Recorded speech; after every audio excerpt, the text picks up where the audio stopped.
ఇవాళ కింద 1,00,000 క్యూసెక్కుల నీళ్లు, ఒకటి కాదు రెండు కాదు 1,00,000 క్యూసెక్కుల నీళ్లు కన్నెపల్లి దగ్గర కిందికి సముద్రంలోకి వృధాగా పోతా ఉన్నాయి. ఇవాళ 1,00,000 క్యూసెక్కుల నీళ్లు కిందికి పోతుంటే వృధాగా పైన మొత్తం రిజర్వాయర్లన్నీ నోరెళ్ల పెట్టి చూస్తా ఉన్నాయి.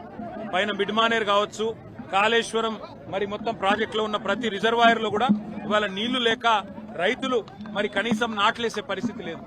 కింద 1,00,000 క్యూసెక్కుల నీళ్లు ఏవైతే వృధాగా పోతున్నాయో వాటిని చూపెట్టడానికి రైతులు మొత్తం తెలంగాణలోని రైతాంగం మొత్తానికి ఈ ప్రభుత్వం యొక్క దుర్మార్గమైన వైఖరిని చూపెట్టడానికి కన్నెపల్లి దగ్గర పంప్ హౌస్ లో మోటార్లు చాలు చేస్తే మేడిగడ్డ బరాజ్తో సంబంధం లేకుండా ఇవాళ మొత్తం తెలంగాణను సస్యశ్యామలం చేసే విధంగా కాళేశ్వరం ప్రాజెక్టు కేసీఆర్ గారు డిజైన్ చేసినారు. ఇవాళ బ్యారేజ్ తో సంబంధం లేకుండా, మేడిగడ్డ బ్యారేజ్ గేట్లతో సంబంధం లేకుండా మరి 93.5 మీటర్ల ఎత్తులో గోదావరి ప్రవహిస్తే చాలు నీళ్లు కన్నెపల్లి పంప్ హౌస్ లో మోటార్లు చాలు చేస్తే బ్రహ్మాండంగా నీళ్లు ఇవ్వచ్చు, రైతులు నాట్లేసుకోవచ్చు. ఆ నీళ్లను చూపెట్టడానికి పోతుంటే ఇవాళ మమ్మల్ని జనగామలోనే అడ్డుకునే ప్రయత్నం చేస్తా ఉన్నారు. ఈ ప్రభుత్వానికి ఇంత భయం ఎందుకని నేను అడుగుతున్నా. కింద 1,00,000 క్యూసెక్కుల నీళ్లు వృధాగా పోతుంటే చేతగాని ముఖ్యమంత్రి నీళ్లు ఒకవేళ ఇస్తే మళ్ళా యూరియా ఇయ్యాలి, నీళ్లు ఇస్తే పంట కొనాలి, మద్దతు ధర ఇయ్యాలి, నీళ్లు ఇస్తే నీళ్లు వస్తే బోనస్ ఇయ్యాలి.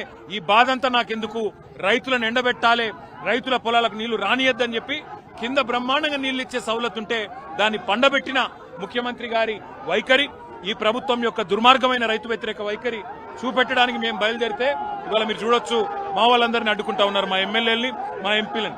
అందుకే మేము అనేది ఈ ప్రభుత్వాన్ని దమ్ముంటే చేతనైతే మంచి పనులు చేసి ప్రజల మనసు గెలువు. ఇవాళ ఉద్దేశపూర్వకంగా మమ్మల్ని అడ్డుకొని వరంగల్ జిల్లాలోనే మరి ఇక్కడికిక్కడే ఆపాలని మీ ప్రయత్నం ఏదైతే ఉన్నదో ఖచ్చితంగా పోలీసులకు మరలబడైనా ఇక్కడి నుంచి పోతాం.